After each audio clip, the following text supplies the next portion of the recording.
Good morning and welcome to Truth Matters Broadcasting, where we discern the truth for ourselves about religion,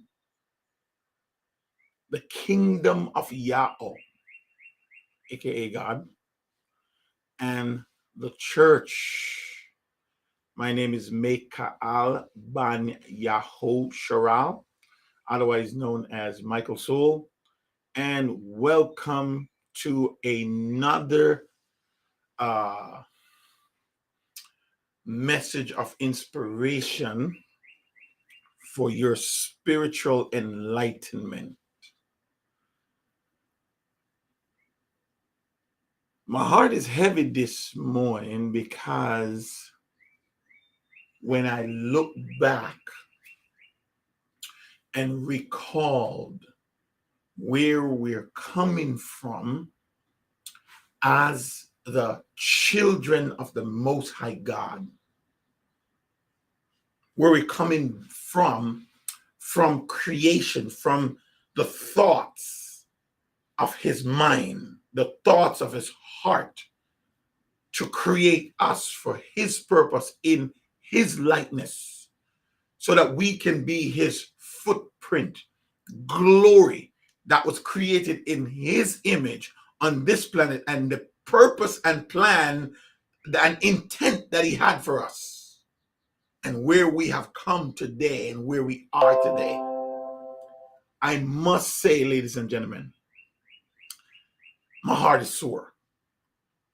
And so today, as I got up this morning, I give thanks to the Most High. It's one of the first things I like to do is to give thanks. And it's simple. I don't go into a whole lot of vain words. I simply say, thank you, Yahweh, for waking me up this morning. And I'm serious about that because I realize that he have a plan for me. The mere fact that I'm alive, he has a plan for me. He can see it. He can see it. He knows it. It's before him, and it will not return to him void. So if I'm alive, there's nothing in the universe that can avert, divert, or stop his plan for me, our plans for me. And so when I open my eyes every morning, I am grateful, and I start my day with the attitude of he got something for me to do. And I just pray that I'm in line with it.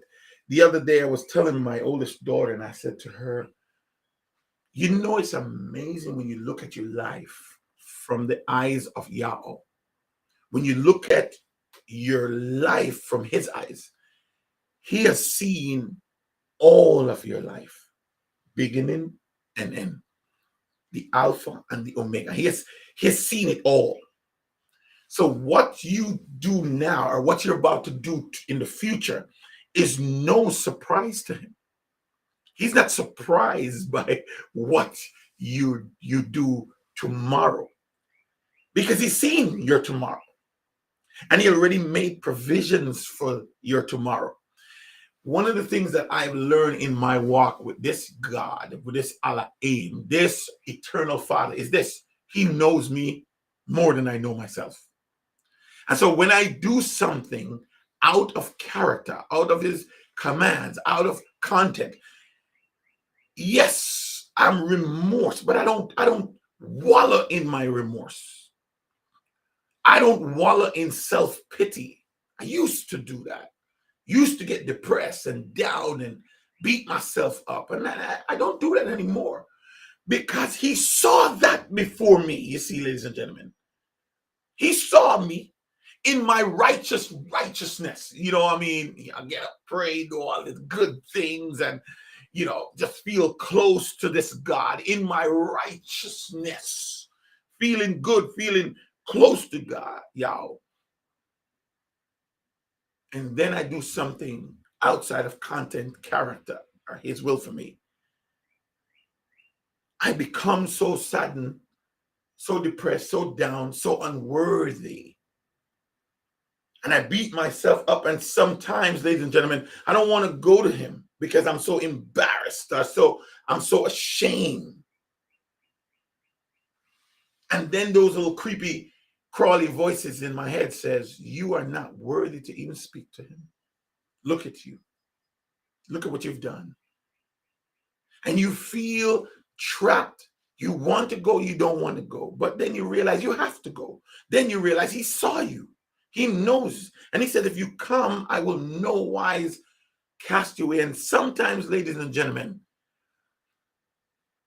the difference between being found out, someone found you out, or your sin found you out, or so, and going before that time makes such a big difference. Don't wait till someone brings that to your attention and then go ask for forgiveness. Come to your senses and then go ask. Because at that point, you will realize he already saw it. He already know what you think of before you think it. And to have that assurance that Yahweh saw that, to have that assurance to know that he sees that and he make provision for it, he just wants you to come. It is as if he's wondering how long it's going to take you to come. How long it's going to take you to come to him, because he's already seen it. He already know it. How long it's going to take you to know that he already know and sees and waiting for you to come so he can clean you up and put you back on the road. That's why he makes provision. Today, ladies and gentlemen, I want to talk to you about remember. Today's July 4th. The independence of America. And I'll just being a black man in America, ladies and gentlemen, being a black man in this world, being of a African, black, American, Jamaican, call it whatever you want, being of black skin, celebrating any remembrance means pain for me. I want to take this time just to go through history a little bit. 1776, 1863, 1862, the Emancipation Proclamation. And I want to go through the scriptures, Exodus 20, verse 8 through 11. But before I do, I just want to give you some historical facts. And then I want to play a clip for you on what some of these so-called leaders of our religion have to say, because I want you to remember what they're saying so that you will no longer be trapped. I want you to remember, because, ladies and gentlemen, I've been saying the same thing to you for a whole lot now, for a long time on this broadcast about tithing. But there's something more I want you to understand, ladies and gentlemen. There's something more I want you to understand about what he said versus where you are today. Today, ladies and gentlemen, I hope that this message will make you free. If you hold to his words, man, his words will make you free. My title today of encouragement and for your spiritual enlightenment is titled Remember, Remember, Remember. Oh, I didn't spell that last remember good. Let me fix that, man. I can't have that walking around the thing there. When you're excited and you cue up some things sometimes, That's one thing I notice about me, guys. Sometimes I just don't pay attention. My wife always get me, and I say, do you go and edit and read what you said? And I told my wife all the time, I said, baby, it's incredible, because when I preach, I don't preach from my own mind, in terms of, I don't preach my own words. And so I have to go back over it and see, oh, shucks, all right, and listen to myself because I'm inspired to preach. I'm inspired. So let's look at the word remember. My daughter's calling me, but I can't talk to her right now. The word remember here says the verb remember, third person present, past tense, remember, past participle, remembered, ground or present participle, remembering, have in or be able to bring to one's mind an awareness of something or someone that has been seen, known, or experienced in the past. Or experienced in the past. All right, I gotta call my daughter back. She's gonna constantly call me, but let me just send her a text real quick here, and then just so I know. Sorry about that. Online preaching. I'll call you. You when done. All right. Okay. Remember, my dog wants to go. Everybody just wants my attention this morning. You see that? So we're talking about the word remember. It's a word to recall what was seen, to bring to one's mind an awareness of someone or something that has been seen, known, or experienced in the past. And so today, July 4th, America, celebrates its Independence Day. We must take a look and have the understanding of what does that mean for the people of Yahushua.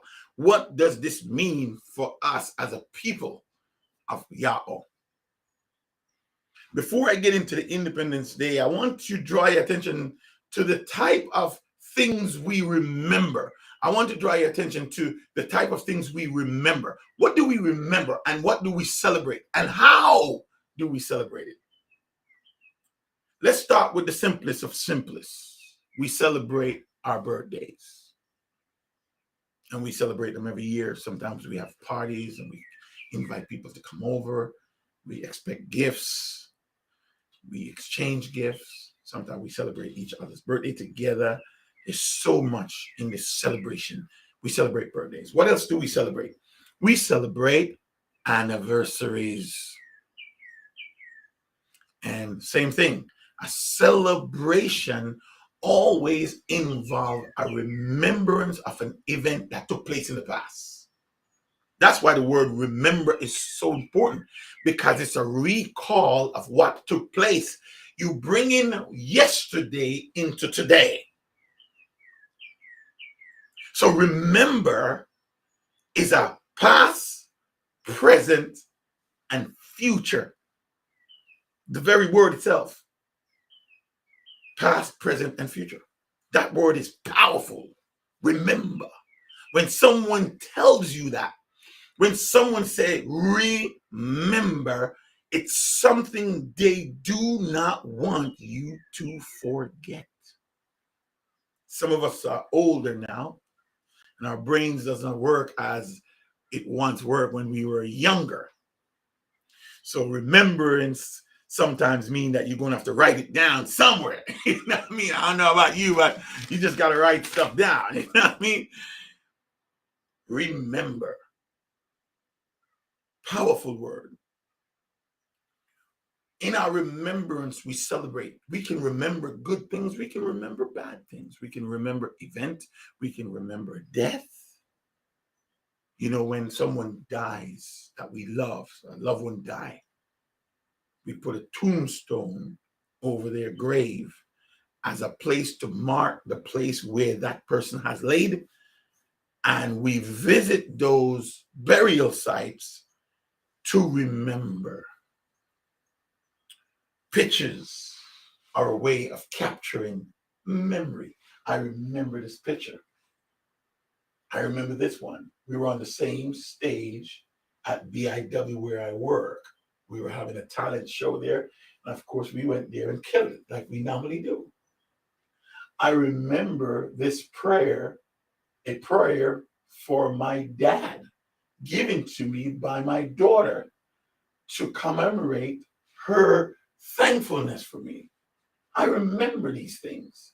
If you look over there, you will see another picture of my band. That's my band, Channels of Blessings. I remember taking that picture. I remember where we were. I remember who took the picture. I remember what we were doing. Picture speaks 1,000 words. It brings back to memory the events that took place in the past. So to remember is part of our makeup. It's who we are as human beings. We remember holidays, you know, Christmas, Easter, Halloween, and now to the 4th of July. We remember our Independence Day from 1776. We remember these things and we celebrate them year after year.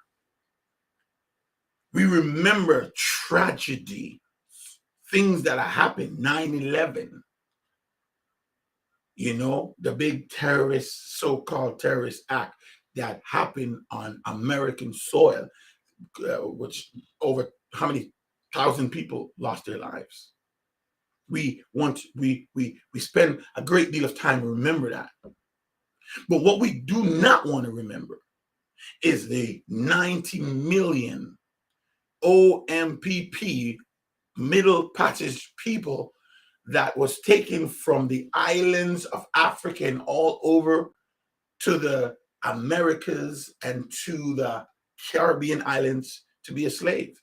That we don't want to remember. We don't want to remember racism and systemic racism that happened to these people, our people, here in these lands. We don't want to remember. That was a long time ago. I wonder how we would celebrate that. I wonder how we will celebrate remembering the 90 million people that perished, that didn't make it over. I'm not even talking about those who died on this ground. I'm not talking about those who just died on this ground and being enslaved on this ground. I'm talking about the 90 million that didn't make it over, that was thrown into the sea. You know, in Revelation, the Bible says, and the sea gave up her dead. How many of us want to take the time to remember the voice of Yahweh? You have seen what I have done unto the Egyptians and how I bear you on eagle's wings and brought you unto myself. Now, if you will obey my voice indeed and keep my covenant, then you shall be a peculiar treasure unto me above all people, for all the earth is mine. And you shall be unto me a kingdom of priests and a holy nation. These are the words which thou shalt speak unto the children of Yahusharao. These are some of the things that Yahweh had said to us in our hearing. Remember my laws. Remember my covenant. Remember my Sabbath to keep it holy.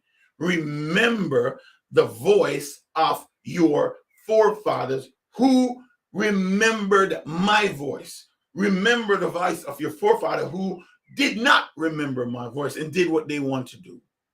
Remember the consequences you're living in because of your forefathers' disobedience. Remember those things. How do you celebrate? And since this is the 4th of July, I want to just touch it up really carefully here. The 4th of July. I tell you what, today is a day where we, as Americans, as people living here, a time of celebration of our independence. And we celebrate it by barbecuing and a holiday. I want you to really pay attention to the very word holiday. A holiday is a holy day. And I don't think you understand, because you were brainwashed.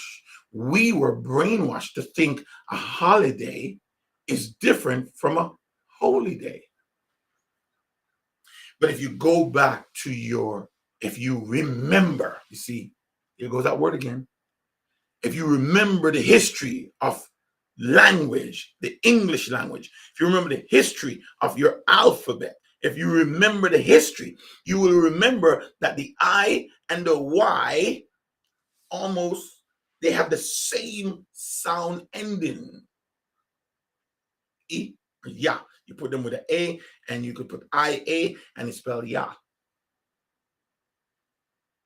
Because the I becomes a little silent. Or you could put YA, and it becomes ya. We spell Yvette, begin with a Y. Right? So all these things you have to understand. So when you change the I to the Y, or the Y to the I, in your mind, it spells something different, but the sounding is the same. So when you say holiday, a holiday is nothing more than a holy day. And that's where the deception come in. Now, the letter J was invented around the 1500s to kind of taking that YI sound and change it to another sound ended ja. So when you put the A with the J with the A, it's spelled ja. And you must understand that before the year 1524, there were no J sounding letter. Man, I'm telling you, people want to meet with me today. I also know this for certain. When an information of breakthrough is coming through, the devil likes to distract. That's one of his things that I notice, especially with demon-possessed people. When people are demon-possessed and you encounter them, they try their very best to distract you. Satan is good at distraction. You will find that children start making noises, and the phone stop ringing, and this stop happening. Dog wants to go out. All these things to take your mind off what you're saying. So please be focused. Focus your mind here. A holiday and a holy day is one and the same. Don't let anybody fool you. Now let's look at a holiday. What do you do on a holiday? A holiday is a remembrance. A holiday is a day of remembrance. And what do you do in a holiday? No work, or no severe work, or the majority doesn't work. You still got people out there working. People at Dunkin' Donuts are working today. People at hospitals, gas stations. Some people are work, but not severe work. Not everybody's working today. And some of these places will be closed early, except for those that is needed to keep things moving, like hospitals. But a holiday means a cease of work. That's number one. Number two, a holiday is a celebrated day. and is celebrated with festivities, sometimes fireworks, sometimes, of course, barbecue, music, family. Watch this. Exodus 20:8-11. Listen to this. Remember the Sabbath day to keep it holy. 6 days shalt thou labor and do all thy work. But the seventh day is the Sabbath of the Most High God, the Sabbath of Yahweh. In it shalt thou do no work. What? No work. Where we at? No work. Thou, you, nor thy son, nor thy daughter, nor thy manservant, nor thy maidservant, nor thy cattle, nor thy stranger that is within thy gates. For, here's why. For in 6 days Yahweh made the heavens and the earth, the seas, and all that in them is, and rested on the Sabbath, the seventh day. Wherefore Yahweh blessed the seventh day, the Sabbath day, and holiday. It's a command in the top 10. And Christians today says, I believe in this God. Christians today says, I believe in the 10 commandments. There's not a Christian today that refute believing in the 10 commandments. I've met one. I've met one Christian. He was a Christian pastor. We had a showdown because he wanted me to recant believing this or even teaching this. And I refused to do that. I said, I refuse to obey you rather than Yahweh. So I refused to do it. Of course, we parted company. He said, I don't teach the 10 commandments. I don't teach it, he said. I said, yes, you have. I've been in your church and I've sit in your church and I've seen you teach it. I heard you teach it. Don't you teach obedience? What is the greatest commandment? To love the Most High God with all your heart, all your mind, all your soul, and all your strength. And the second is like unto the first, love thy neighbor as thyself. Love thy neighbor is not a 10 commandments. That's a Torah. The Torah, when it was written, it wasn't 5 books in it. When the Torah was written, it was 1 book. Moses just writes. And Genesis, Exodus, Leviticus, Numbers were events that happened during that time, which he write, so that we, the children of Yahushua, should remember what Yahweh has spoken to us. And people don't understand this because of their limited understanding. Deuteronomy chapter 31, please. Deuteronomy chapter 31.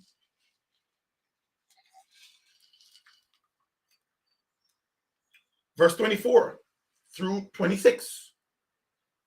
Deuteronomy chapter 31, verse 24 through 26. And it came to pass when Moshe, that was his actual name, not Moses, but has made an end of writing the words of this law in a book until they were finished.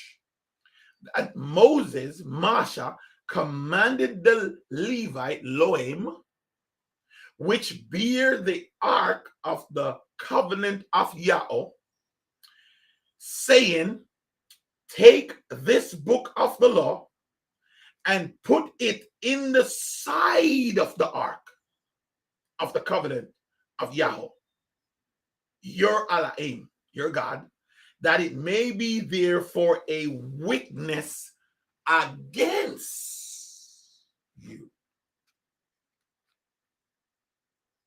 Yes, too. Moses wrote the book of the law. But the law of Yahweh was written by the fingers of Yahweh himself. Moses wrote the 10 commandments in the book of the law. But Yahweh is the one that wrote the 10 commandments. He was the one who spoke them. He was the one who wrote them. And he's the one who said, I will rewrite them. I will write them upon the conscience and the mind. He said, I will put them in the mind and I will write them up on the hearts when he made a new covenant with us. He's the one that did the writing of the 10 commandments. Don't tell me.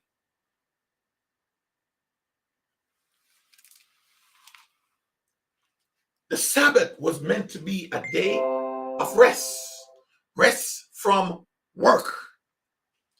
It was meant to be a celebration. It wasn't to be just some day where you just do nothing and you just do nothing and just sleep all day. It was a celebration more like the 4th of July. It was a time when people celebrate the creative God, the creator God, celebrate his creation, celebrate his awesomeness, his goodness. It was more than just a celebration, but I want you to go to Exodus 31 real quick here. Exodus 31, verse 16 through 18. Watch this. Exodus 31, 16 through 18. If you're just joining me, my name is Meka Albania Osharal, and welcome to Truth Matters Broadcasting, where we discern for ourselves the truth about religion, the kingdom of Yahweh, and the church. Don't forget to like and share our pages on all social platforms. TikTok at Michael Sewell 98, Facebook at Michael Sewell Sr., and on YouTube at Michael Sewell Sr. Exodus 31, verse 16 through 18. Listen very carefully. Wherefore, the children of Yahosharal, aka Israel, shall keep the Sabbath, the day he blessed and hallowed and made holy, to observe it, to observe the Sabbath throughout their generation for a perpetual covenant. It's a covenant. It's more than just a day of rest, a day of ceasing of work. It's a covenant. A covenant is a contract. It's a contract that he's making between himself and the children of Yahosharal forever. Verse 17, it is a sign between me and the children of Yahosharal forever. It will never change.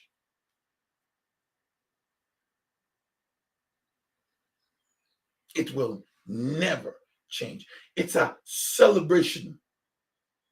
It's a celebration. It's a sign. It's a time to cease work, not only in the physical, but in the mind. It's a time of celebration. It's a time, it's a sign. I don't know if you know anything about signs, but you can't live nowhere without signs. Something as simple as a business card. You can see that. It's a sign. See that? Something as simple as a business card is a sign. By the way, if you guys are ever in the main area and you're looking for someone to tow your car, he also worked with AAA. This is the guy to call.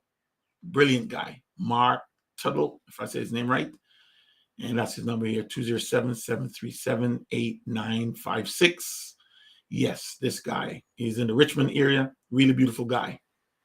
To tell you a story of how I met Mark. Mark pulled into the gas station just as my car died. My car died, and I'm trying to figure out what's going on with my car. Long story short, my car died. Mark come over to me, start talking to me. He said, "Hey, that sound like this is that." But and I recognized, okay, I can fix some things. I did some things, try that. Didn't work. Car still making a noise. Mark said, "I think you're gonna need towed." He asked me, "What's my name?"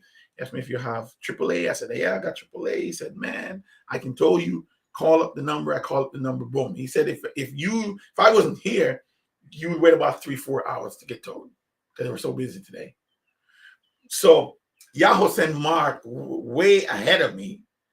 He said he wasn't even going to stop in that garage. He said he just decided to just pull over, get something to eat, and while he gets something to eat, he needed to use the bathroom. He said, "My dog is giving me a fit here. He wants to get out." All right, man, don't come in my office, man. Okay, let's get you out of here. Got it. Sorry about that. Everybody wants my attention today, right? And he said, he came in and he just started talking to me. And as he said, it's like we're talking like as if we know each other. Long story short, he towed my car to my desired place. And then my wife came and picked me up. And that's how I met Mark.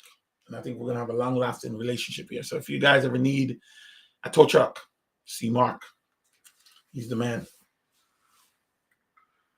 6 days shall thou labor and do all thy work forever. Forever. This God wants us, Yahweh wants us to celebrate this blessed day he sanctified and set apart. He wants us to remember it. Remember. He begin the commands with remember.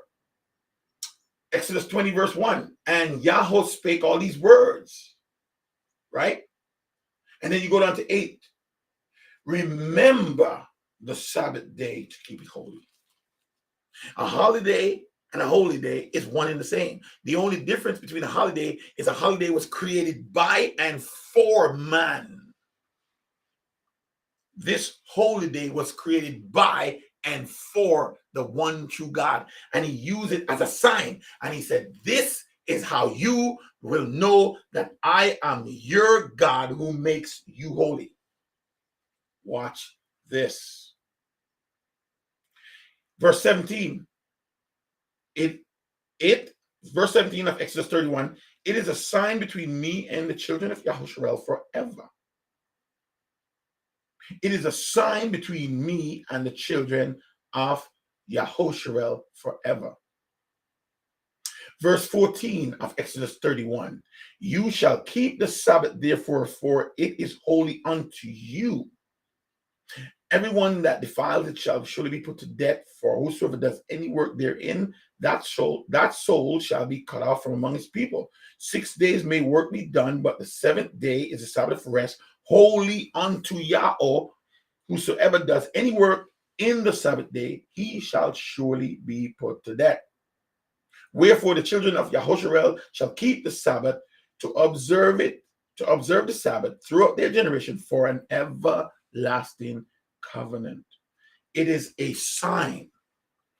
Now, let me tell you something, and that's why I picked up this before. The sign, you see, ladies and gentlemen, your sign is a destination.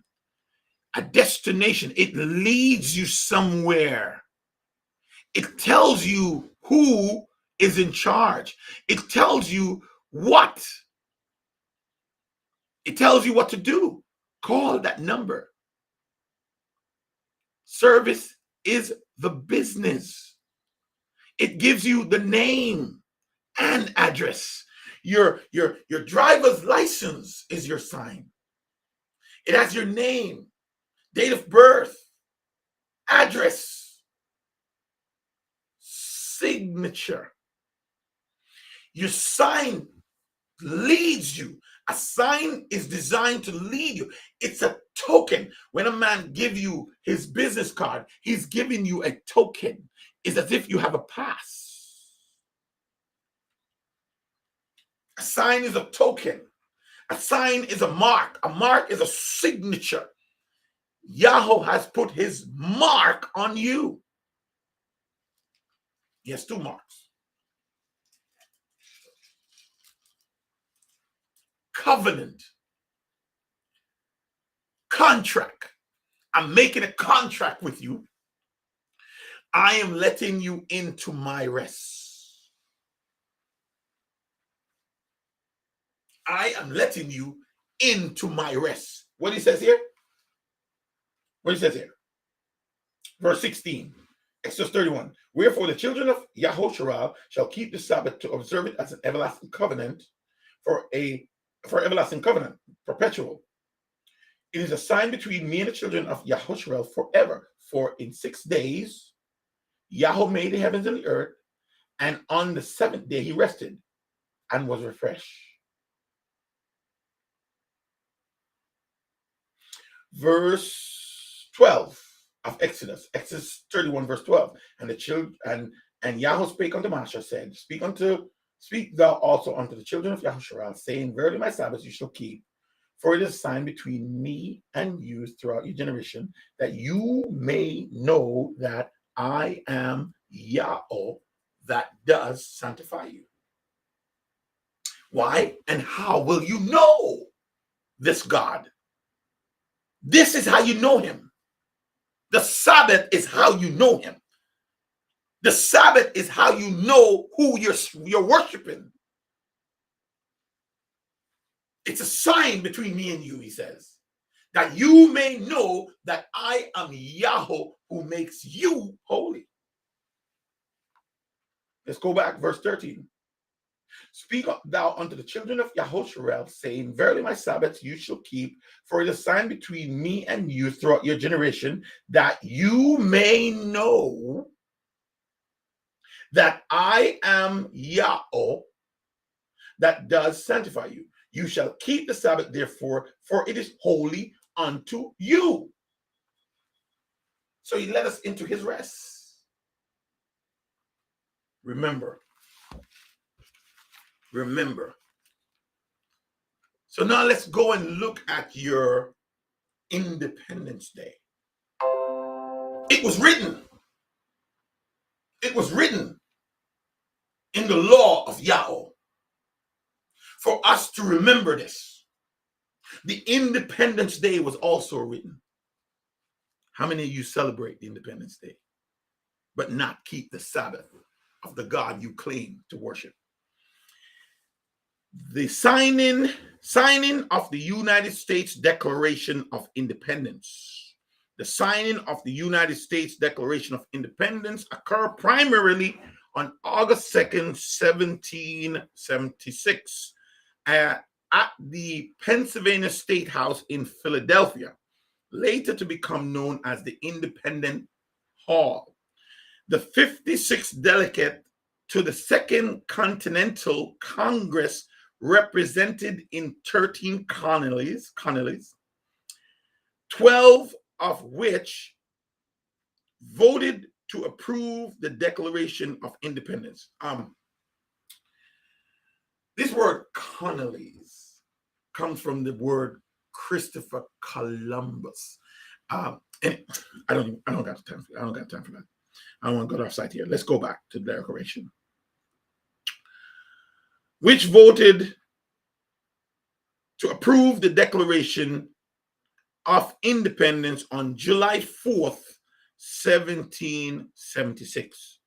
The New York delegation abstained because they had not yet received instruction from Albany to vote for independence.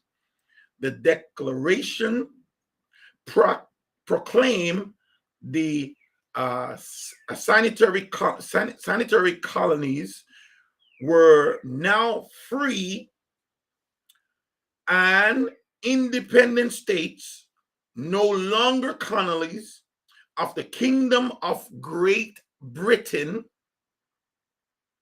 and thus no longer a part of the British Empire.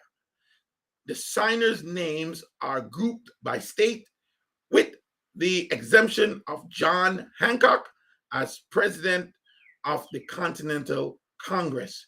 The states are arranged geographically from south to north, with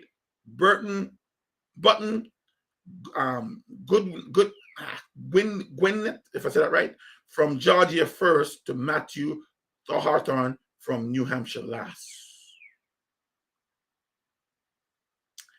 The final draft of the declaration was approved by the Continental Congress on July 4th, although the date of this signing has long been disputed. Most historians have concluded that it was signed on August 2nd, 1776, nearly a month after its adoption on and not on July 4th, as they commonly believe. There's so much we need to know, and there's so much that's left out here, ladies and gentlemen. But this thing was signed. This thing was written, and it was signed by men who declared independence from Britain to be a sovereign nation. And we celebrate this wholeheartedly. The independence and freedom from Britain. You just don't know. Britain still runs America. but it's just like our independence from Jamaica. For our independence in Jamaica from the British Empire. Yet Britain still print our money. We still pay homage to Britain. We still pay Britain a big lump sum of money. Britain still is the one that can appoint governors in the land, but we're independent. Yeah, right. My message here today is to remember. I also want the people of Yahosharal, the children of Yahosharal, to remember that in the year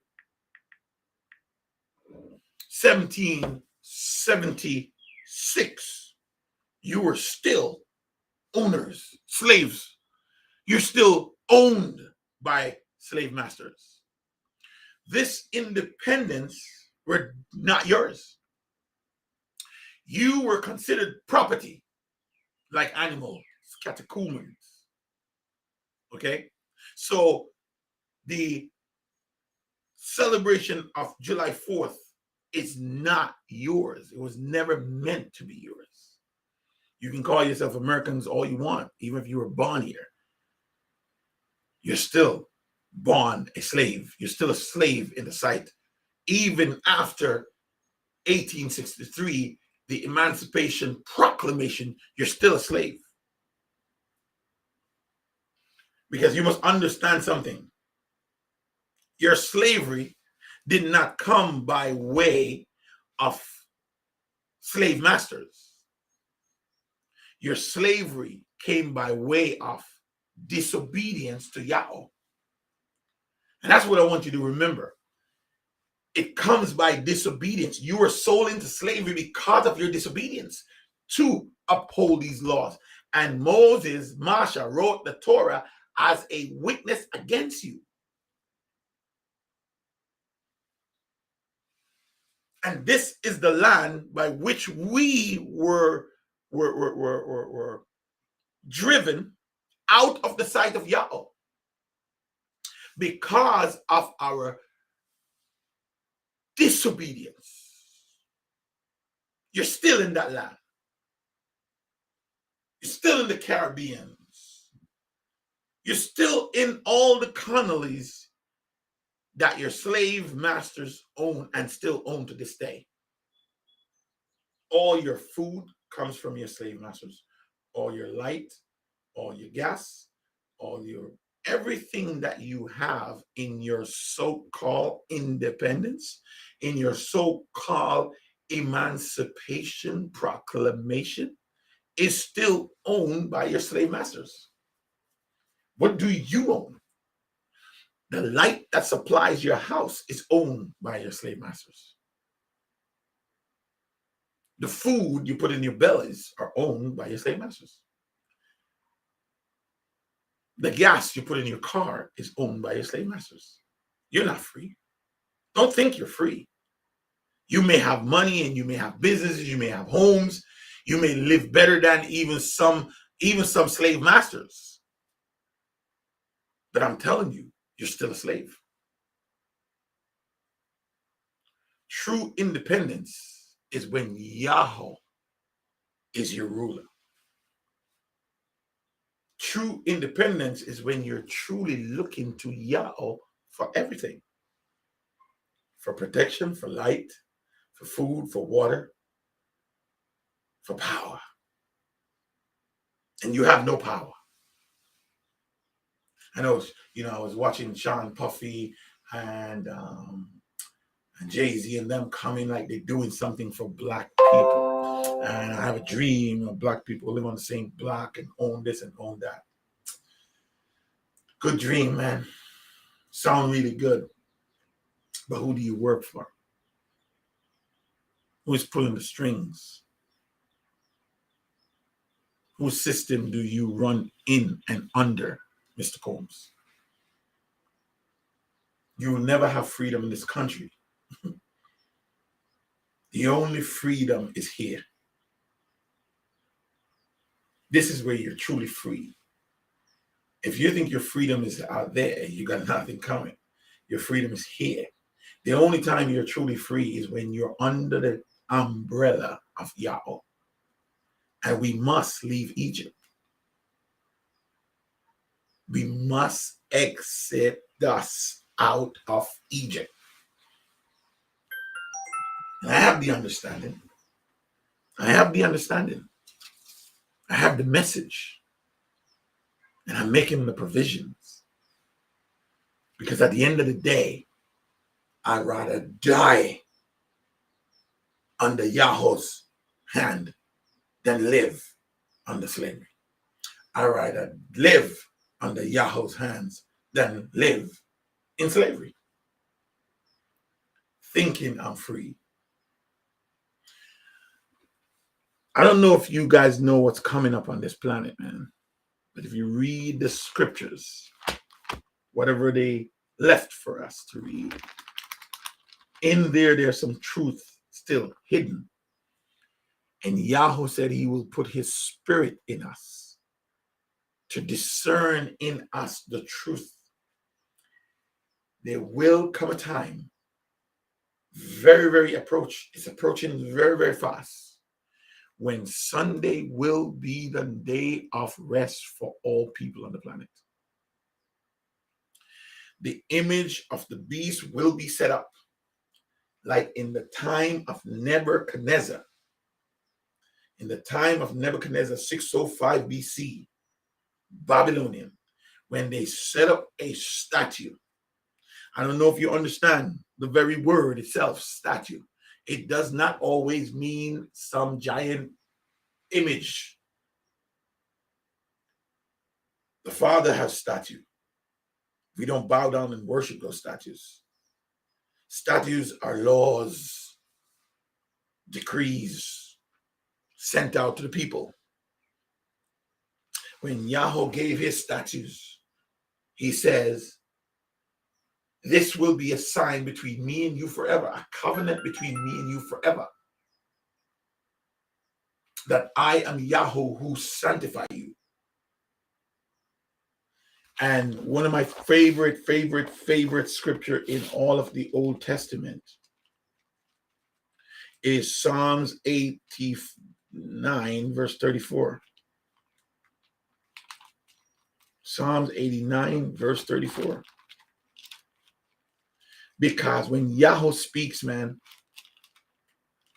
he speaks his powerful, everlasting words that will not be broken.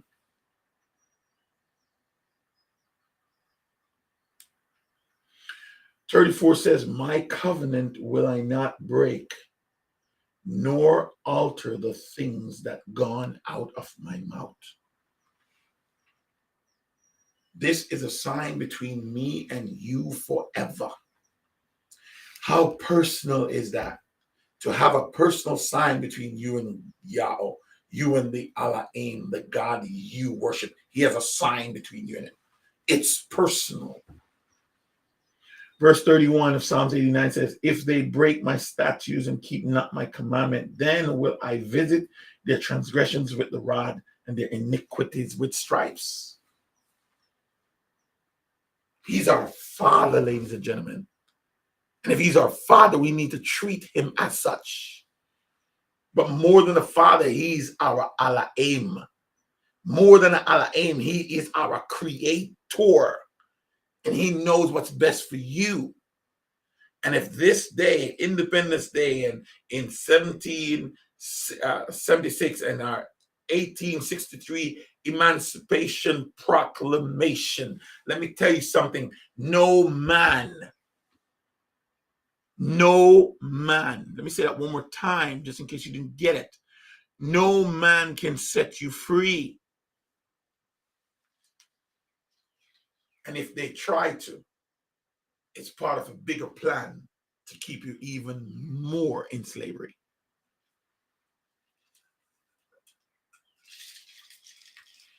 You don't understand how blessed you are.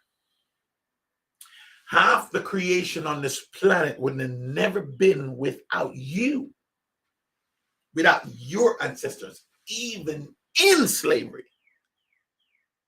If you go back and look at the history of the things your ancestors, our ancestors built and create, the air condition, ice cream, peanut butter, just to name a few things, the intranet, this very intranet was created. Yo, just go into history and look at some of the things that was created by you, by your ancestors that have us functioning today. Just imagine collectively as a people. Just imagine. And as much as you try to unify yourself here in this land, it will never happen.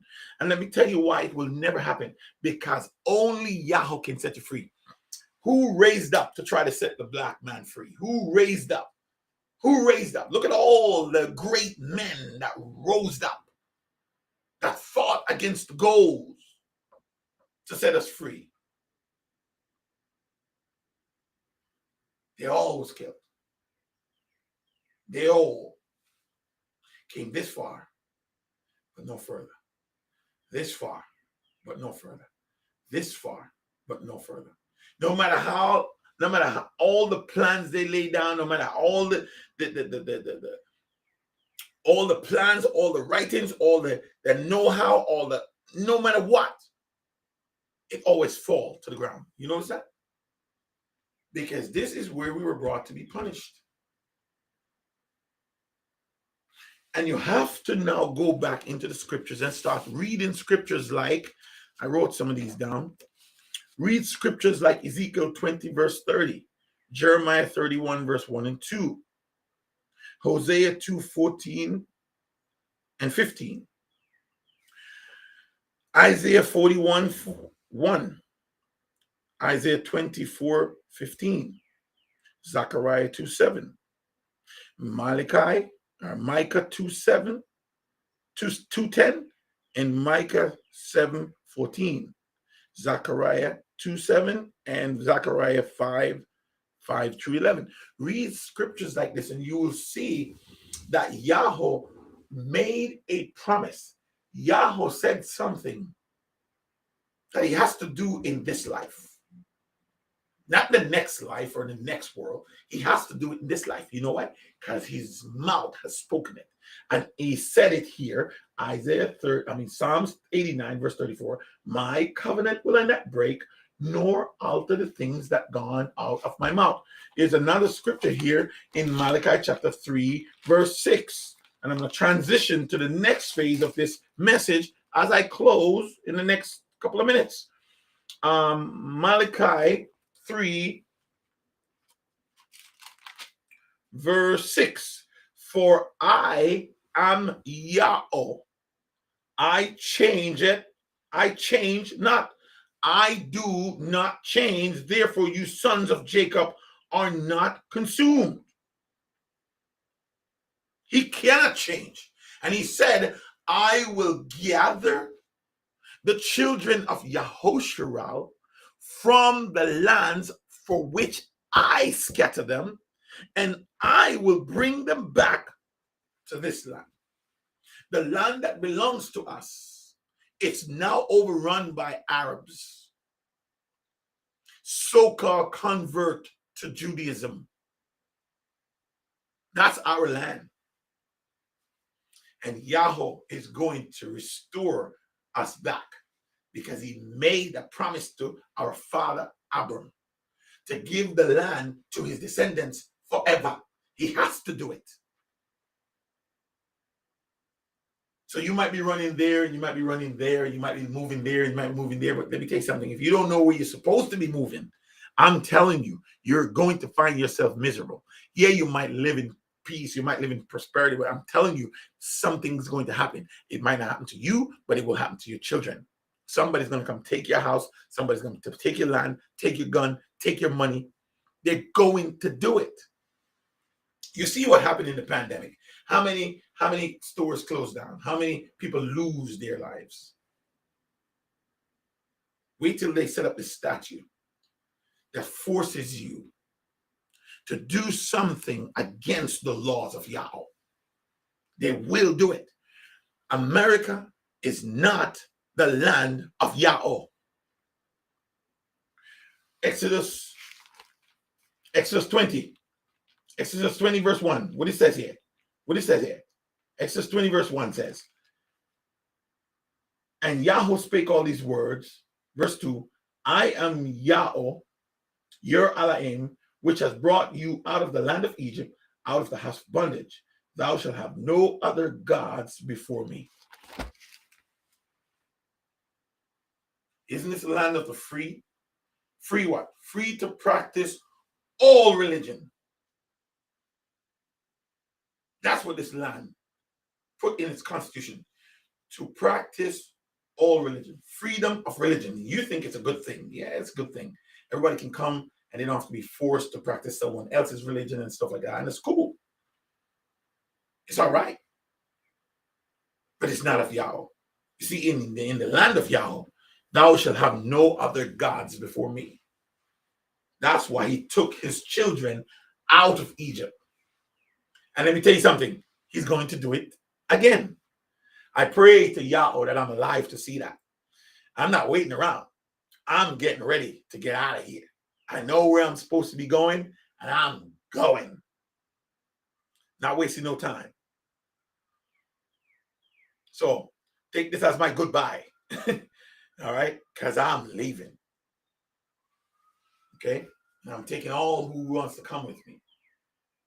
You know what I mean? I will die in his hands. Because no one can pluck me out of his hands. No one. You know, when I was coming to Maine, I came to Maine from New York City. I didn't know anything about Maine.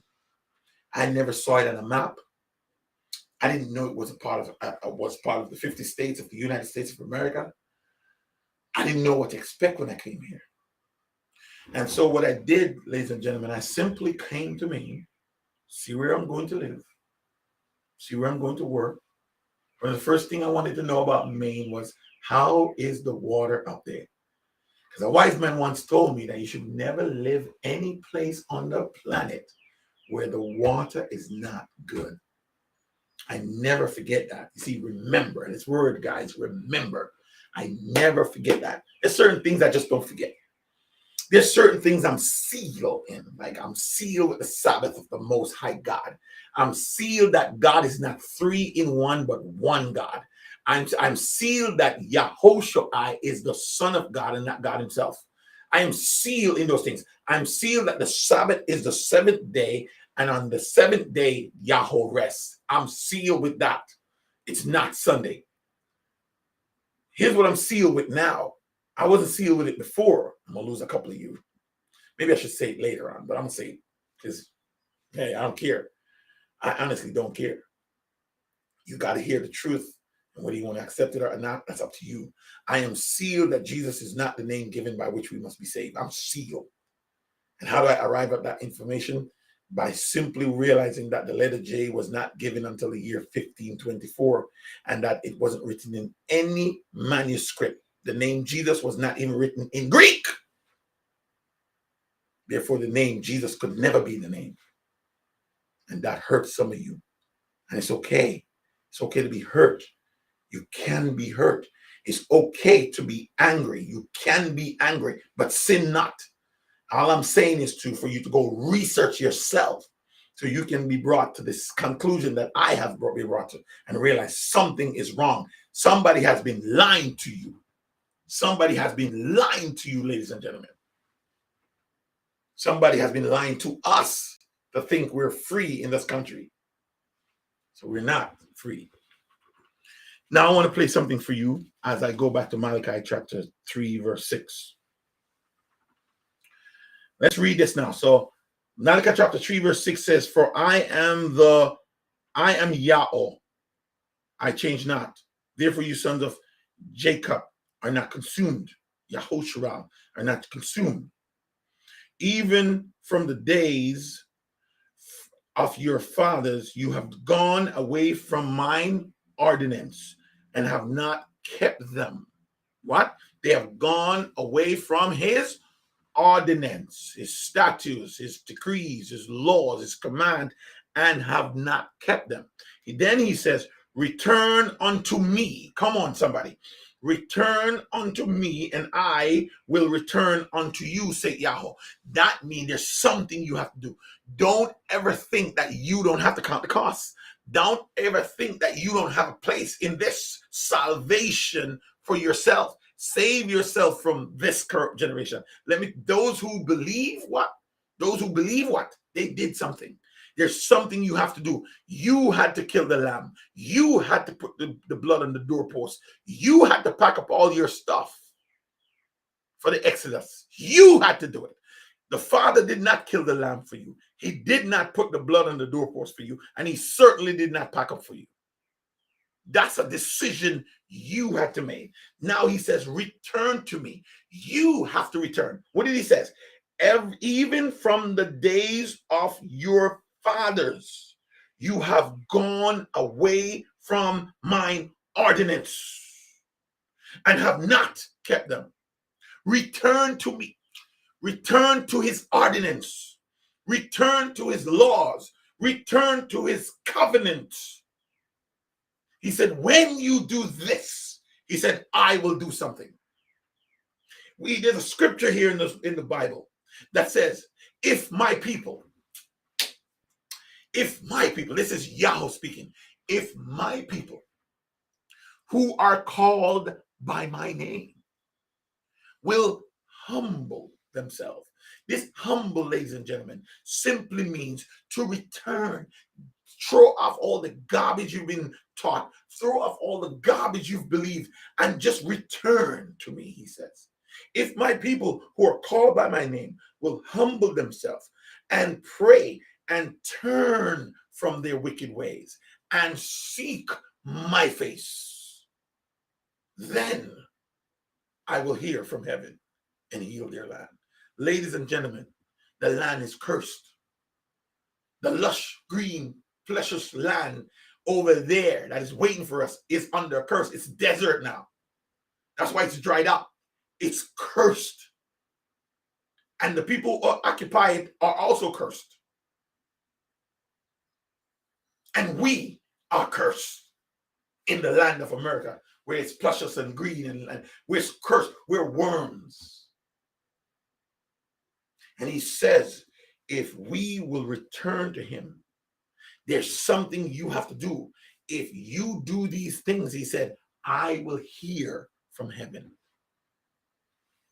So he's saying it here now, even from the days of your fathers, you have gone away from mine ordinance and have not kept them. Return to me, and I will return unto you, say Yahweh. But you said, wherewith shall we return? So here's where we coming up. We want to single it out. Where shall we return? In other words, are we not doing what you command? Are we not doing what you said? He said he already told us. This question should never be asked. This question should never be asked. He said, you have gone away from my ordinance. But they asked, where? Just like the rich young ruler. He asked the question, what must I do to be saved? The answer was given, keep the commandments.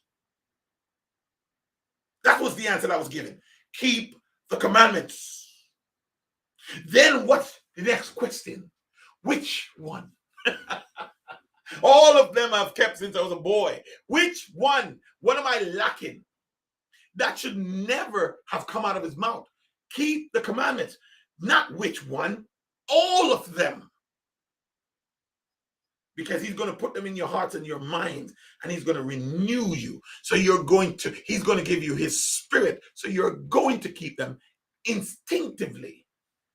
Because Gentiles are keeping his commands instinctively, showing that the commandments of Yahweh is written on their hearts.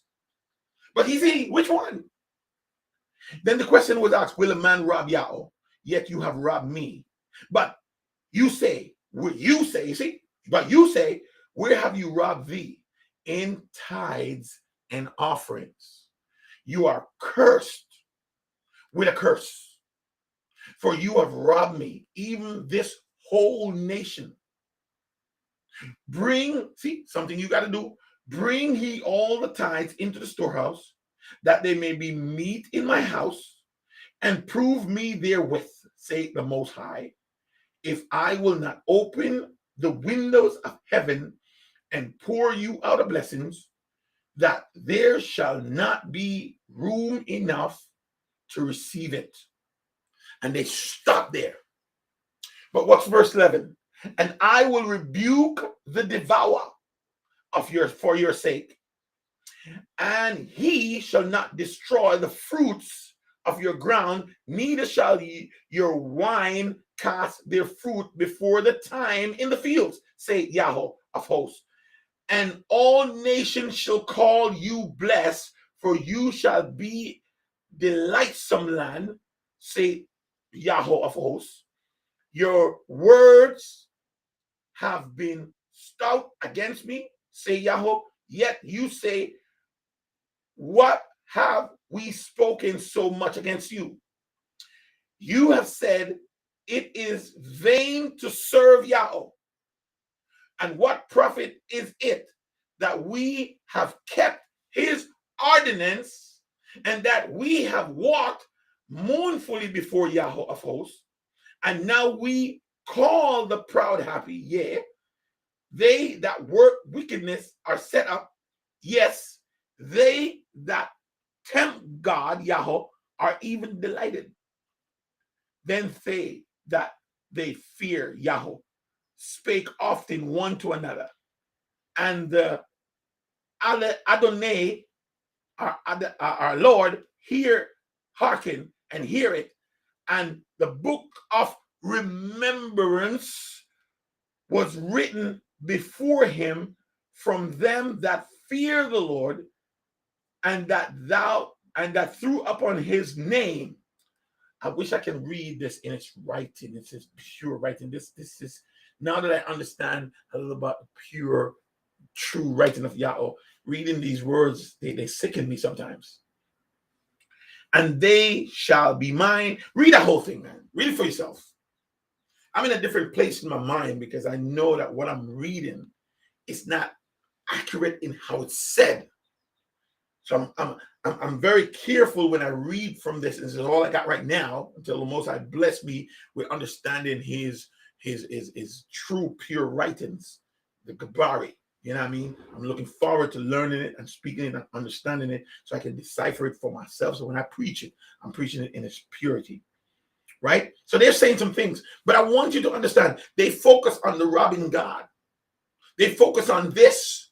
They focus on tithing, and they think by giving tithe, they would be blessed, but they didn't understand it. And Christianity held on to that and fool you and con you and make you think.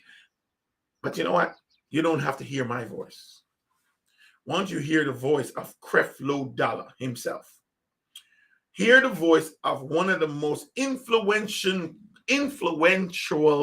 Christian pastors out there, with a big mega church. Once he tell you what I've been telling you for years, tithes and offerings, the way tithes and offerings has been worked into the church, it is not what Yahweh was saying.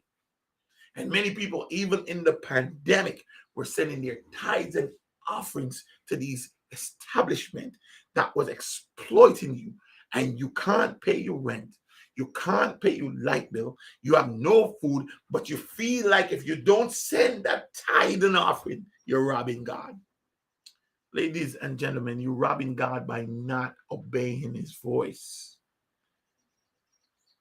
You got to read about what he said about tithe and offering. But let Mr. Creflo Dollar speak, please. I don't want to speak for you.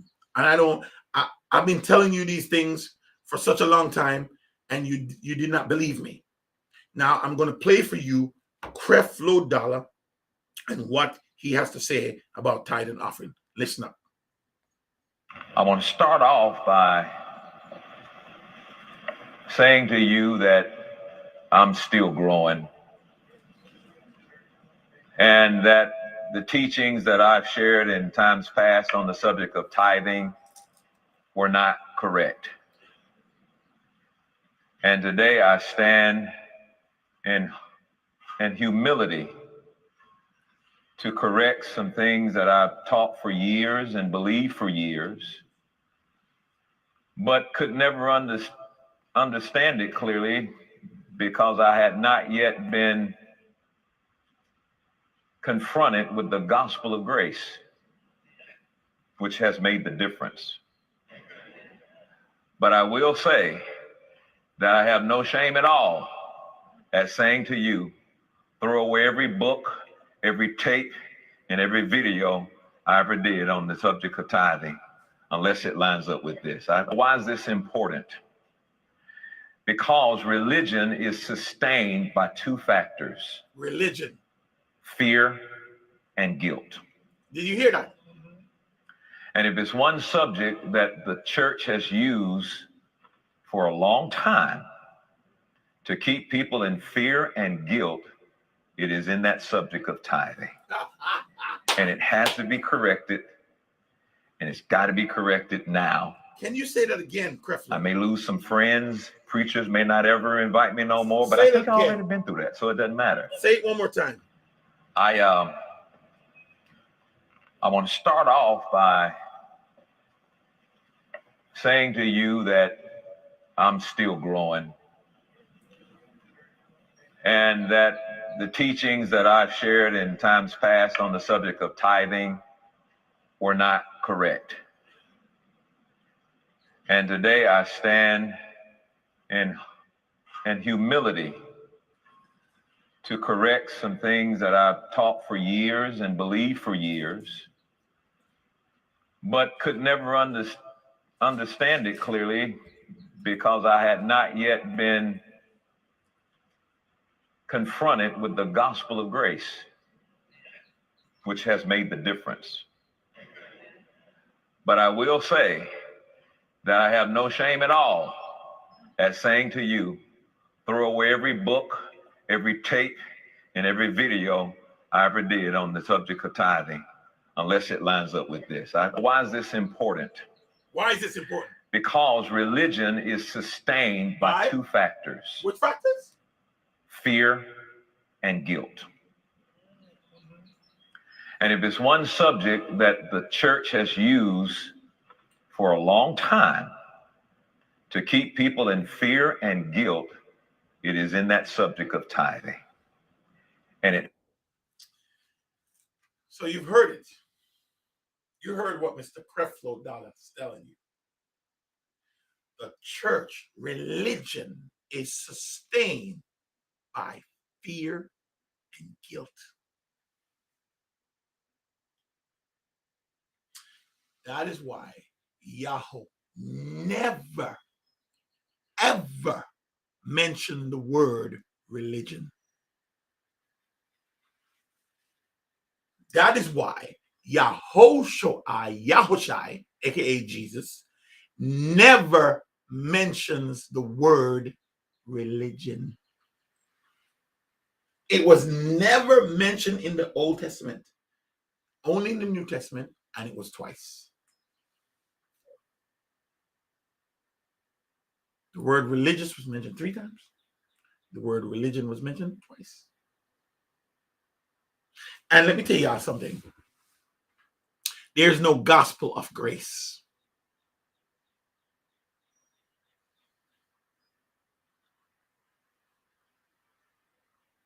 There's no place in the Old Testament that Yahweh preached a gospel of grace. There's a gospel of obedience. And through obedience come grace. When they preach grace, they make you think you don't have to obey. You're called back. You're called back. Return back to obedience. When a police officer pulled you over for speeding, you broke the law. And he gives you what's considered grace because he didn't give you the penalty of the law. He said, all right, be careful, drive the speed limit. So when he gives you that break or that grace, now you drive the speed limit. You don't get a chance to go back driving and breaking the speed limit. Grace is obedience. People don't just, anyway. The tithe, if you really look at what Yahweh said, it was to prove him there. Let's go back to what he says here. Even of the days, Malachi 3:7, even from the days of your forefathers, you have gone away from my ordinance and have not kept them. Return to me, and I will return to you, say Yahweh. But you said, we're in. And he says, well, the man robbed God, yet you have robbed me. But you say, we're in, we have robbed you in tithes and offerings. You're under a curse. You are cursed with a curse, for you have robbed me, even this whole nation. Bring ye all the tithes into the storehouse, that there may be meat in mine house, and prove me now herewith. Prove me in this, he says.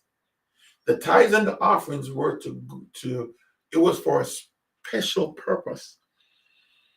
You got to read Deuteronomy 14, around the 22nd chapter, to understand what the tithes and offering really meant to Yahweh. He don't want your money. I would say to Creflo Dollar, will you give back all the tithes and offerings to the people like you're supposed to do? That's number one. Number two, will you sell that jet so that the money can go back to really feeding the poor? What have you been doing for the poor in your churches? These mega churches should never have a poor person in it. If you read Acts chapter 2, you will see that. Where did the tithes and offering goes? To the people. They understood the law. They operate within the law and precept and ordinance of Yahweh. That's why he blessed them. When famine came over the land, what did they do? They collect money from all the different churches and bring it what? To the churches that are in need. In this pandemic, what did your church did for you in the pandemic? Did they help you to pay your bills? Or did they send a letter to tell you where you could send your tithes and offerings? I just watched T.D. Jakes the other day, and he was preaching a message, man, and powerful message and salvation and powerful because these men are gifted men. They're gifted. And as he was preaching, I never expected, but it came. Sow your seed of $40, he said, by faith, and watch God do his thing for you. And I looked at that and I said, wow. And it's so simple now because you can do it over the phone. Just text WNBS to 28950 and he gives you an example of how you can do it. Here's the example. Example, WNBS, which is the 50 is the amount of gift that you're going to give. So it could be WNBS 1,000, 1 million, whatever it is, right? Right? Look at that. Just you notice just something just happened and it just kind of blurry now. But anyway, right? And then when you do that, it will go right through and you will have given your gift. Look at that. Okay. Now, ladies and gentlemen, I did a math on that. I just did a quick little math because I'm a numbers guy. You know? So I did a quick look at $40. Let's just use the $50. He did say 40. So let's use 40. But let's do $40. So you did $40. So you did $40, right? And you times that by,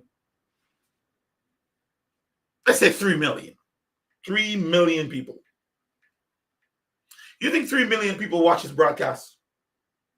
It's just America alone. You know, I mean, you look at TV evangelists are some of the most effective evangelists ministry out there because they get to reach massive of people where they are.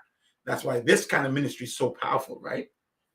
So $40 times 3 million. Let's say 3 million. In New York City alone, just in Manhattan, over 7 million people visit Manhattan to work, and 7 million. And that was back in the days when I did that number. But I'm just going to do 3 million. And then you hit the word equal. And look at that. What do you notice there? If 3 million people send $40, just $40, 3 million people send $40. What do you have? $120 million. So the church will get 120 million tax-free dollars to the church. And you notice you're not sending it to him. Not one of this dime is going in his pocket now. You're not sending it to his name. So you're sending it to a ministry.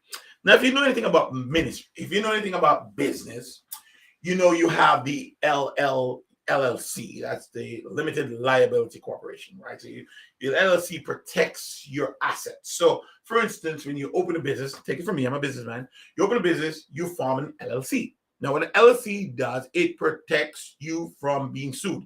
In other words, if say somebody in my business get hurt and my business can't cover the payments, I have insurance for that. So the insurance will cover that. But let's say the insurance only cover half. It means that they can come and sell my house. They can't come and take my house from me because my LLC protect the business and separate it from my house. Some of you who have LLC don't know this, so let me share this with you. If you do have an LLC, do not mix your personal account with your LLC account because you can get caught up in the mix and now you can be sued. You keep your business separate from your house. Keep your business account separate from your personal account. Not meaning you can't pay a bill every now and then, but I'm saying do not intertwine the two. So when you do, you're making yourself liable. All right. So now let's say you move from an LLC to a escrow corporation. Escrow corporation simply means that you build this corporation, and under this corporation, you have the LLC and you have this, let's say, call this the glass, and then call this the next corporation the phone, and then call this the remote. So now you have three corporation under your S corp, and now you can pay the glass under your S corp. So your S corp basically own the glass, and it basically own the remote, and it basically own the phone, and that's three entity you're paying, but you are outside of those entities, so you get protected. But you control all the funds of that corporation because you own the corporation, which protect you from everything else. So now $120 million sent by 3 million people. You see the numbers? And you know that not everybody's going to send $40 because some people are generous. They're just so generous. Oh, what's it? 100? Well, let me see that 1,000. I got my tax return. I got $6,000 back in my tax return. I want to sow a seed into this ministry because God has blessed me and I'm doing so well. And you feel guilty. And you feel like if you don't do it, he's not going to bless you. And you don't realize you're under a curse. You don't realize you're under a curse. We're under a curse, ladies and gentlemen. And don't think for any reason that that curse has been lifted. It has not been lifted. It's over 2,000 plus years since so-called Jesus died. Over 2,000 so-called years, or going on 3,000 years that so-called Jesus died. Has he lifted your curse? Have your burden been lifted? We're talking about way over there that he died, right? He so-called died. And we're talking about 1776, the independence, Declaration of Independence. 1863 was the Emancipation of Proclamation that supposedly free you. You see what happened after 1863 to today. If you look at the numbers concerning freedom, you would realize you're not free. You're not free at all. You're not free at all. So what I'm trying to tell you is that Yahweh made a promise to bring us back to our land, and he will do it. He will keep his word, and you just got to start packing up and get ready. When I was coming to Maine, like I said, when I was coming to Maine, I didn't know where I was going to live. I didn't know, what condition it was going to be for me here. I mean, a black man came into an all-white state. I was in an all-white state, right? I went to East Corinth. That's where I came. No black people. I'm telling you, I see no black people. But this is where Yahweh brought me. So I trust his providence for me. I trust his providence for me. I didn't lean not on my own understanding. One of my next favorite scriptures in the Bible is Proverbs 3, verse 5 and 6. Trust in Yahweh with all your heart and lean not on your own understanding. In all your ways acknowledge him and he will direct your path. And he brought me to Maine and brought my family to Maine and told me where I was going to work. He brought me there. Everything about what happened to me in Maine is Yahweh. I can tell you Yahweh, everything.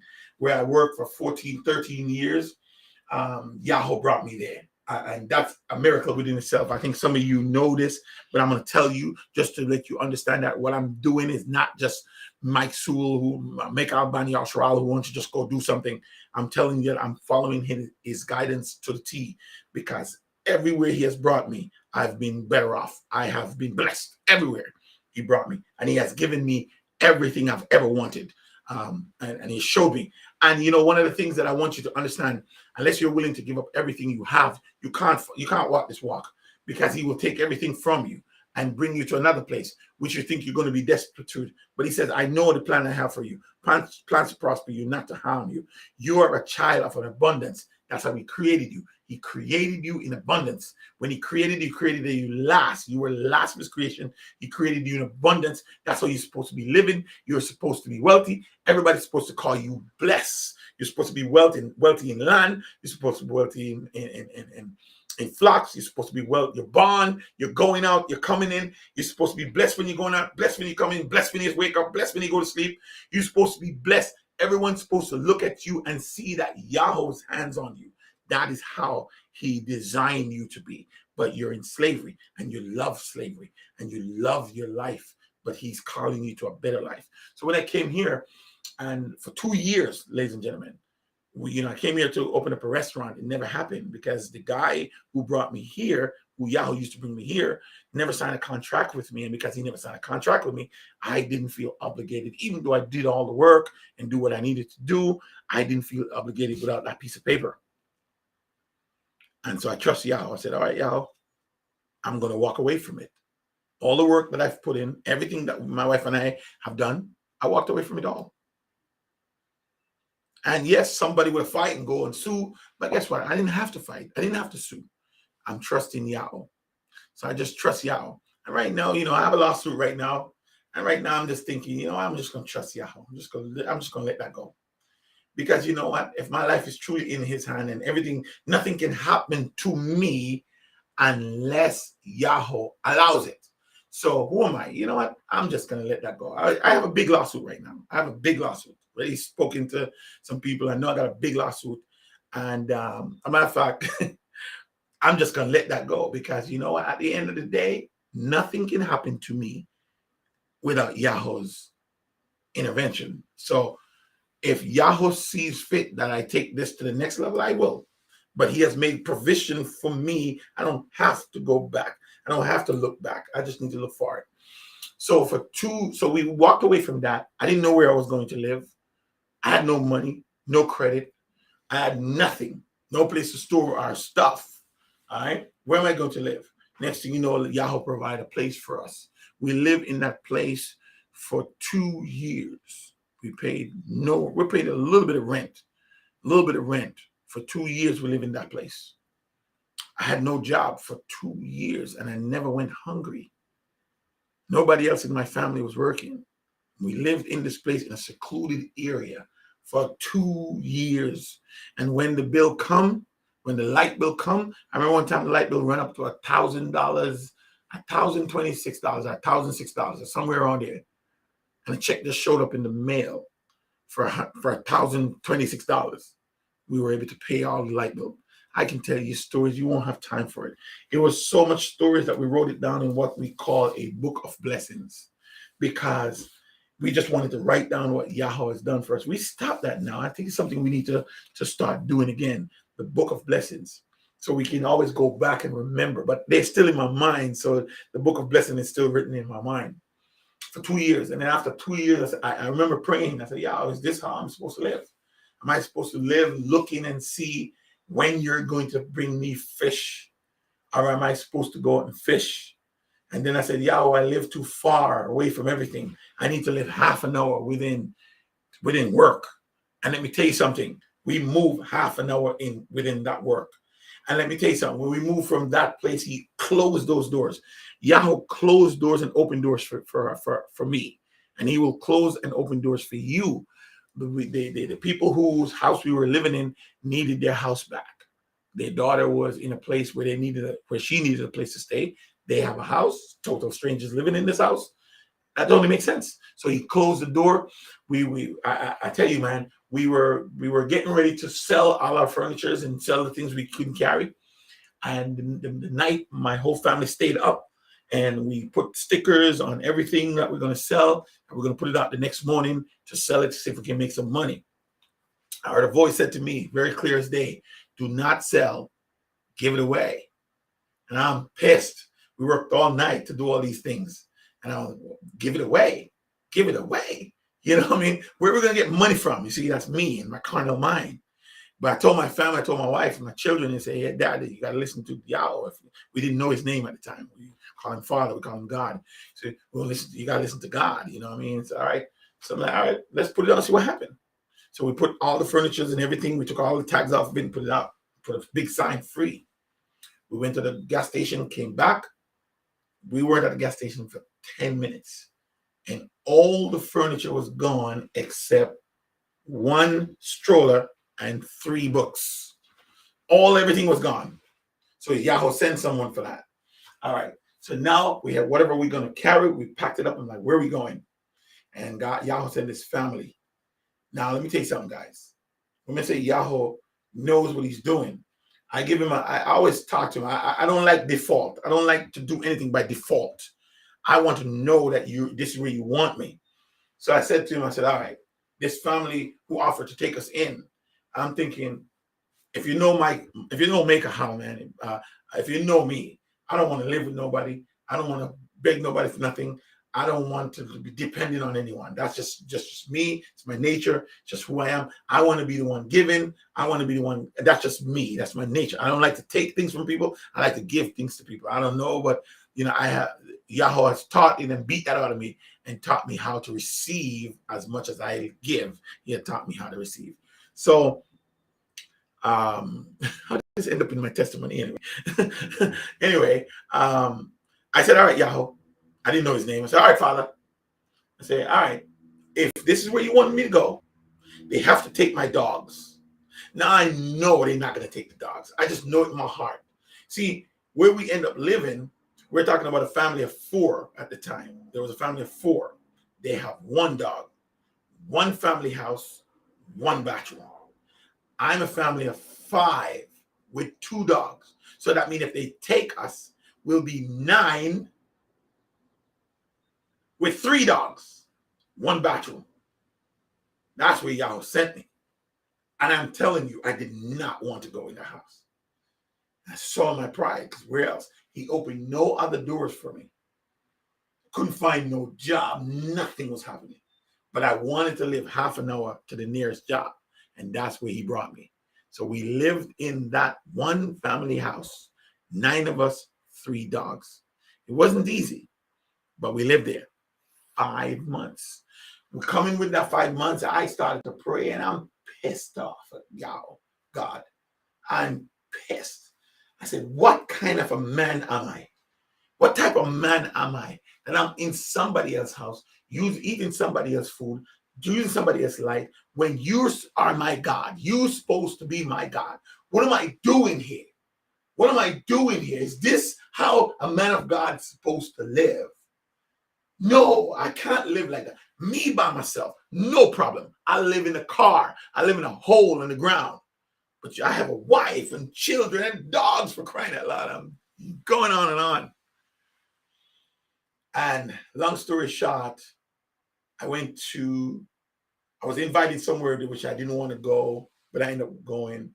The guy who invited me says, God has a word for me. I need to come and hear the word. And I was pissed off, but I went. Long story short, I went. And when I went there, ladies and gentlemen, I did not go to hear from this God because I was pissed. I was into myself, and I just went there because I like the guy, and I figured we can, instead of just being in the basement, being depressed and down, why not just go here? Why not go be with my boy? Why not just go eat some food and let me tell you something. While I was sitting in the third row from the back of the church, I heard the voice of Yahweh spoke clearly to me to the pastor, who was an intern pastor. He wasn't an intern pastor. It was an elder. They take turns preaching. So this guy don't know me. I don't know him. He never seen me. I've never seen him. He don't know me. We never talk. So he's up there and he's preaching, and then he just looked to the side and looked straight at me. And then he said, some of you might be in a basement right now and wondering how you got there. But God put you there so that you, like a baby, raise your hands to heaven and says, help me. I don't know if you understand what's going on here. I cried. No. I bawled. I don't think I've ever bawled that way. And probably, who knows, probably I never will bawl that way again. But I bawled.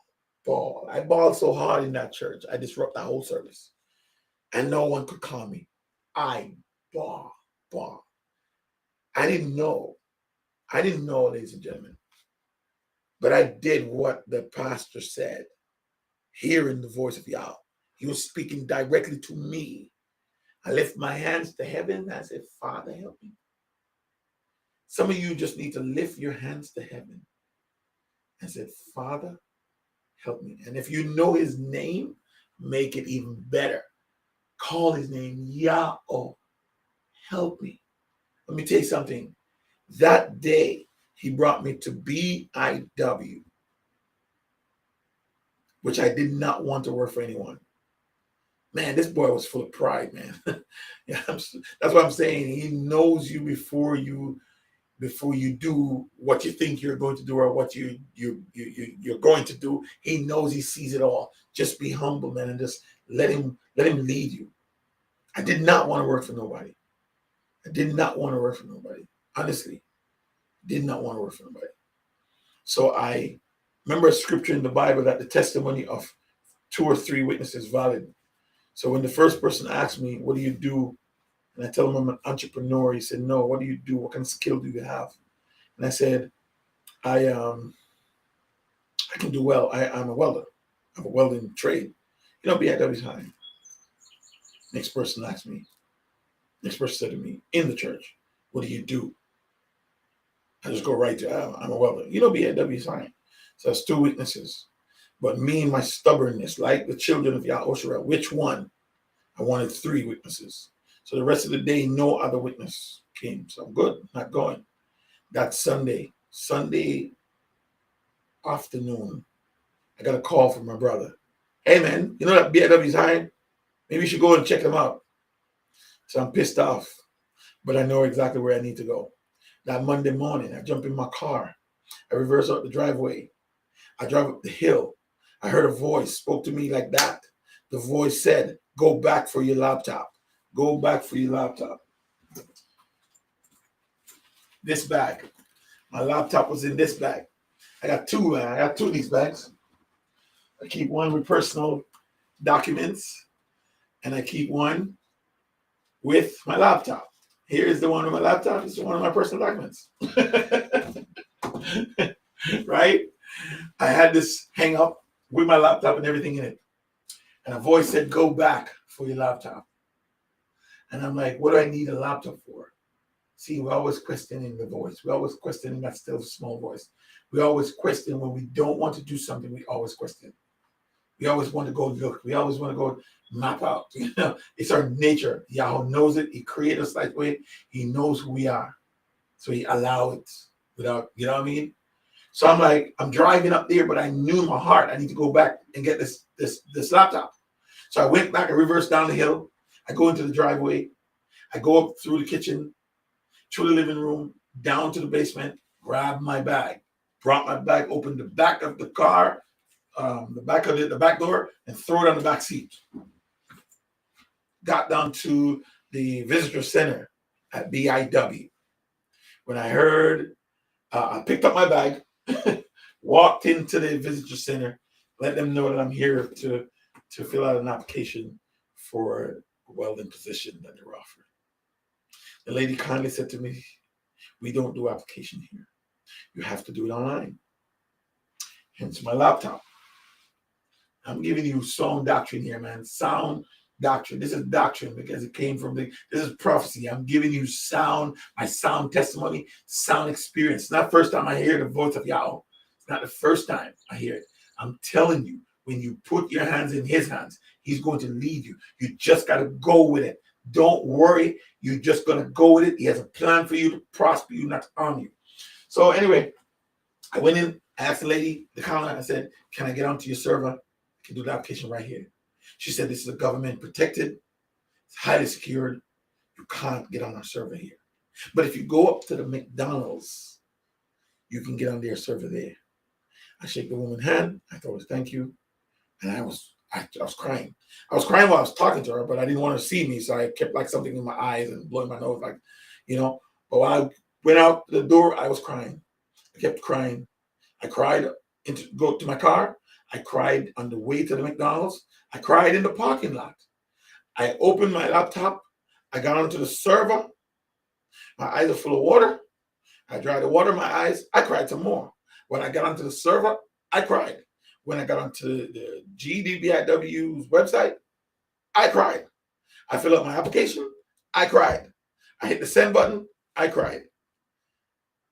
And then I glorify Yahweh. Didn't know his name. Knew his father. Glorify him. And ladies and gentlemen, been at BIW now for 13 years. Until they fired me.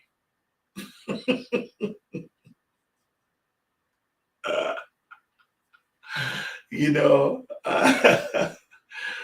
just out of the blues like that, all of a sudden, within 13 years of being the perfect employee,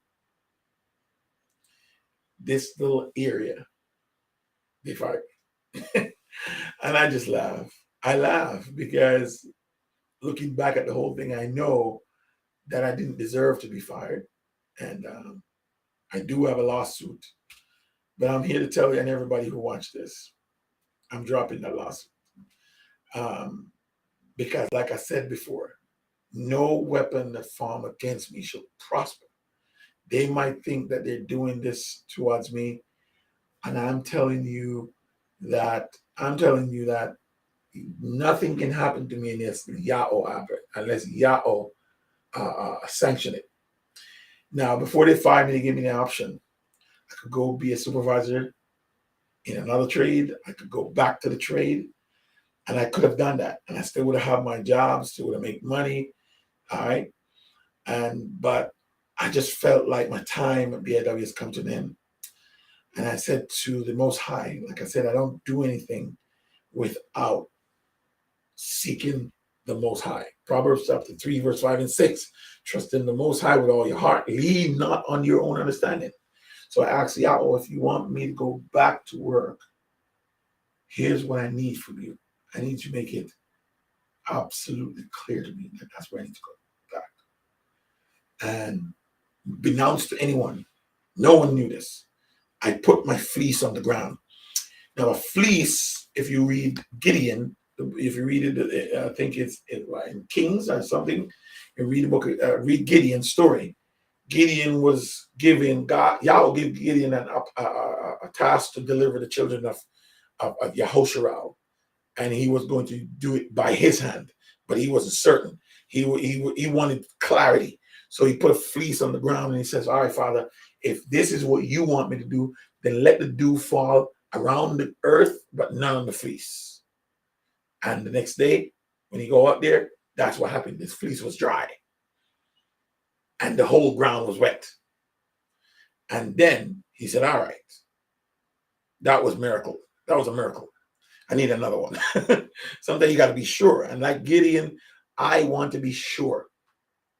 So he put the fleece out there again and he says, all right, this time, make the fleece wet and all the ground around it dry. And it happened. See, this is a one-on-one between Yahweh and him. I'm telling you guys, to be sure you can have that one-on-one with your Father. Just have it.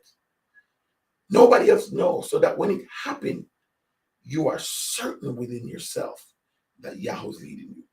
Don't go tell somebody. You want to make sure that you're speaking to him alone. So that way when it happened or don't happen, you know. So anyway, I gave him a fleece. I put my fleece out. You want to know what my fleece was? My fleece was, I needed to see someone with 6 fingers come to me, or come to me anyway. I needed to see 6 fingers. Now, if I get 6 fingers, I know you want me not to go back to BIW. But if I don't see it, by the time Tuesday morning when I had to go report and give my answer, yay or nay, resign or go back to the tools or go somewhere else, I didn't want default. I didn't want to say, well, I didn't see the 6 fingers, and therefore Yahweh's telling me to go back. I didn't want that. If I don't see the 6 fingers, I want you to make it abundantly clear that that's where I need to go. I want it abundantly clear because I want to know that I'm walking within your will for me. And ladies and gentlemen, that Monday morning, Yahweh showed me 6 fingers. Not once, but twice. 6 fingers. I had a little finger ready. Yeah. So when I tell you I'm walking in the path from which my Yahweh, my God, my Elohim want me to walk, I know it. Now I'm taking a different journey. I'm now going on a different journey with Yahweh. He's taking me to another place. I'm growing. And I'm getting ready to go on that. Not by my own, but by his will be done in my life. Ladies and gentlemen, as I close, this God wants to give you abundant life, man. Freedom like you've never had it before. Freedom that your forefathers didn't know about. He wants to give you a full protection of his will for you. All he asks in return is that you keep his covenant, his statutes, his decrees, so that he can be your God, your Elohim, and you can be his children. I don't know about you, but I want that more than life itself. And so remember his commands. Repent from your sins. His kingdom is here, man. Repent from your sins, ladies and gentlemen. Get away from your religion. Get away from your belief systems and return to him. He said, if you return to him, he will return to you. All right. There you have it. Thank you again. Appreciate you being here. Appreciate you staying so long with me. Yahoo, I have something in store for you. My name is Mekaal Ban Yahoo Sharal, and this is Truth Matters Broadcasting, where we discern the truth about religion, the kingdom of Yahweh, and the church. This is for your spiritual enlightenment so that you can make the decisions that you need to make in order to be with Him. It's up to you. You choose. All right, until next time, don't forget, please do not forget to like and share this page, right? Like and share this page. Let's make sure you tell your friends and family that this is not your Harry come, message. That when they come on here on YouTube, on Facebook, on TikTok, that they're not gonna see a 7-minute quick thing. This is a 1, 2, 3. I went one time for 5 hours on here. We don't have no time to waste. Let them know that if they can't watch it for an hour or two, they need to watch parts of it and go back and hear the rest of it, because Yahoo has something they need to hear. All right. Love you guys. Until next time, this is Mika Alban Yahusharal saying, repent, for the kingdom of Yahoo is here.